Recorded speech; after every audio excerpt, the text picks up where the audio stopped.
Muito bem, pessoal, estou de volta e hoje vamos falar sobre o maneirismo.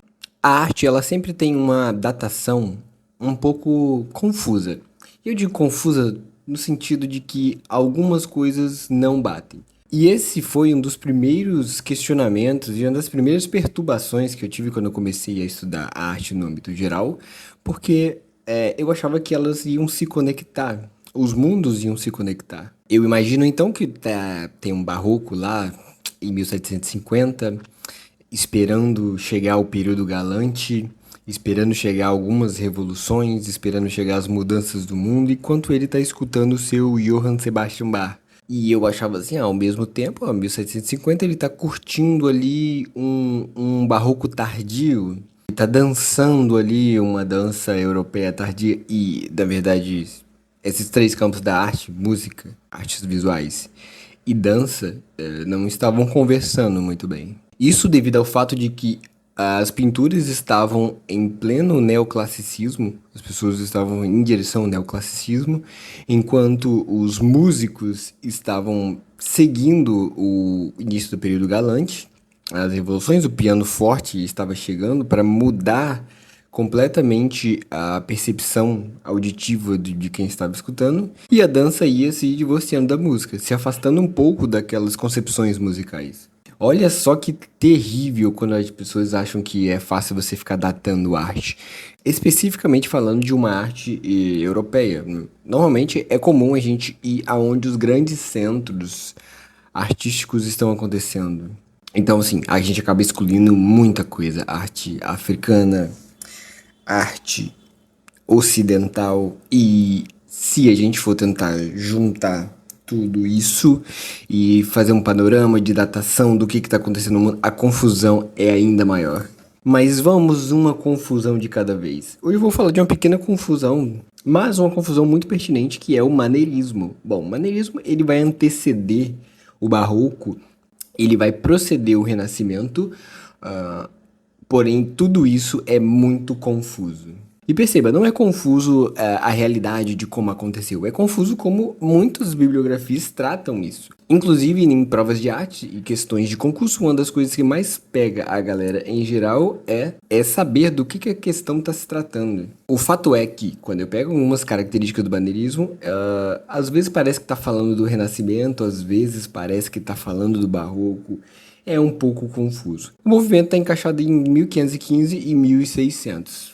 Porém, datas não são tão fiéis assim, principalmente na história da arte. Então, agora eu vou mudar o panorama e eu sou uma pessoa que tá aprendendo. Voltei do zero, tô aprendendo, e uma das coisas que todo mundo faz quando tá aprendendo é tirar a prova dos 9. E como que a gente faz essa famosa prova dos 9?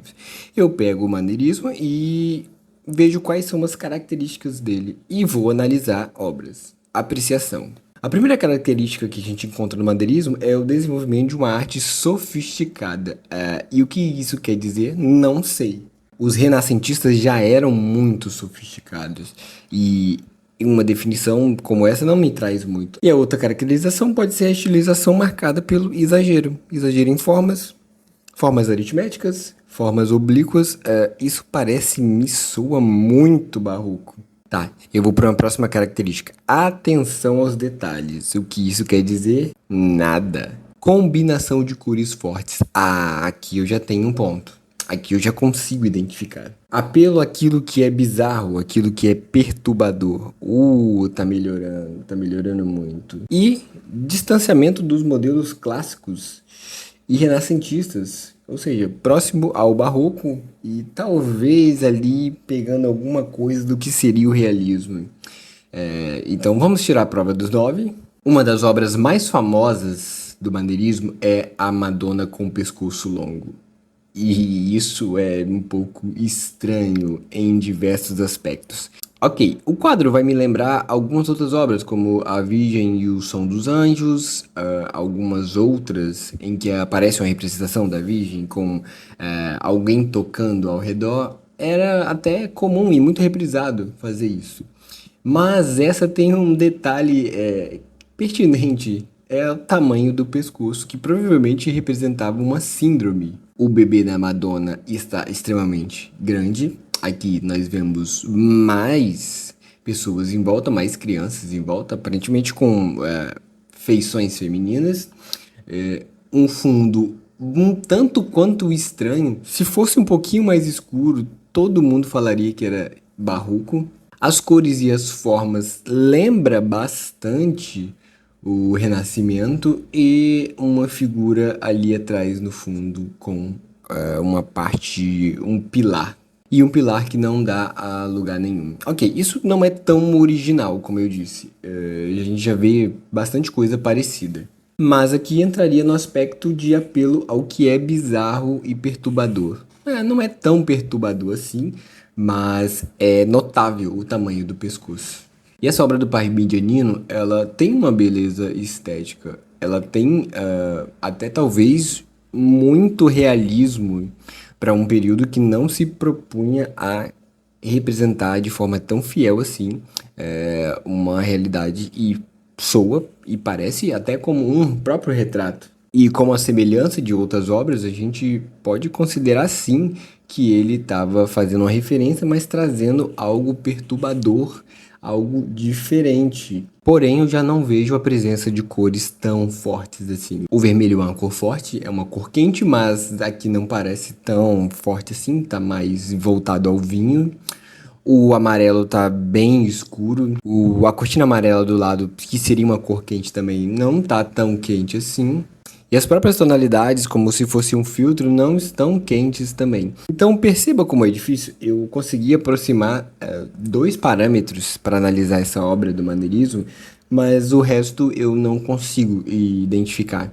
Eu não consigo ver onde está o desenvolvimento dessa sofisticação. Aqui tem pouca sombra para o barroco e tem pouca sombra para o renascimento também. As cores que seriam fortes não estão fortes. E temos um grande nó na nossa cabeça. É isso que é difícil, sabe? Se eu coloco essa imagem em preto e branco, a gente aumenta esse desafio. Imagine uma questão de prova que está assim. De qual período pertence essa imagem? Olhando para os semblantes, fixando na simetria, eu poderia dizer que é uma obra renascentista. Imaginando um quadro mais escuro com uma luz entrando por uma janela que nem existe aí, eu poderia dizer que era barroco. Talvez em uma imagem mais maliciosa, sem um fundo e algum recorte, eu poderia até chutar que seria algum outro período mais tardio, ou um pequeno período que passa entre um e outro, mas é difícil acertar de primeira e falar, essa obra é fruto do maneirismo. Outro exemplo é a Lamentação, de Pulzoni. É uma representação da crucificação. Ok, aqui temos uma cor forte, não só uma, como outras também, e também um cenário que remete a alguma coisa que me diferencia de algo barroco. Lembrando que aqui eu estou em um personagem que está tentando descobrir através dos requisitos. E esse Cristo crucificado me lembra totalmente uma obra renascentista. Quando eu vejo Perseu e Andrômeda, eu já não sei o que vai ser. Bom, tem aspectos de fantasia, tem aspectos de representação, tem criatura, tem ossos ali embaixo, tem um cenário atrás medieval, e eu não conseguiria pensar em um contexto de 1600 para baixo, um pouquinho para baixo aí com essa pintura. Então vou pegar uma escultura, o Rapto das Sabinas. Será que é uma versão diferente das Três Marias? Eu acho que não.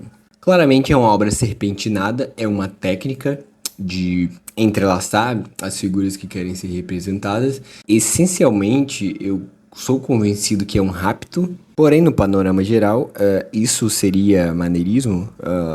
Difícil, não é? Mas vamos lá, o maneirista, ele procedeu de grandes artistas, então ele precisava procurar uma forma de chamar a atenção e mostrar as diferenças nas suas ideias e também algumas diferenças em sua pintura. Repare que isso não é uma tarefa nada fácil. Então, eles tinham que buscar uma nova complexidade, e uma nova complexidade onde não tinha no período anterior. É difícil a gente pensar em um artista maneirista logo de cabeça, quando a gente fala assim, um grande artista da arte visual. Vem Da Vinci, vem Michelangelo, vem até mesmo os da vanguarda europeia. Podem vir outros artistas na mente, vindos da vanguarda europeia ou de outros períodos, mas do maneirismo é difícil a gente lembrar logo de cabeça. Bom, essa é a dificuldade dos pequenos períodos, mas eles são muito importantes. Alguns acham que é uma ruptura, outros acham que é uma continuidade com algumas sutis diferenças vindas do Renascimento, mas uma coisa os maneiristas eles são bons, eles trazem uma visão diferente. Eu olho para um quadro maneirista, eu penso que um renascentista não faria aquilo. E é aí que eu consigo enxergar uma certa ruptura. Existem muitos elementos que vêm antes, existem muitos elementos que vêm depois, mas a busca de uma originalidade vinda do próprio autor, distanciando daquilo que seria o mais comum, como se fosse um academicismo da época, é nítido no maneirismo. Ao mesmo tempo que ele distorce a realidade completamente em um quadro com aspectos mágicos e fantasiosos, ele também mostra aqui um pouco de realismo. Ao mesmo tempo que ele traz essa figura religiosa que os renascentistas adoravam, ele traz um pouco do lamento e da expressão do barroco. E fica a reflexão, muitas vezes a gente pode pegar essas listas de características e não encontrar na obra, ou em uma só pintura, ou em uma só escultura. Então não é uma coisa como um manual, mas a gente precisa ter essa interpretação da visão do que o artista queria, do que ele era proposto, do que ele almejava. Aqui nós pensamos no período que vinha antes e no período que vinha depois para explicar um período que tecnicamente era autônomo. Essa é a magia da apreciação da arte. A gente pensar, a gente analisar, ver, encontrar referências, encontrar interpretações, encontrar sutilezas e também encontrar dificuldades que têm que ser resolvidas. Valeu, até a próxima.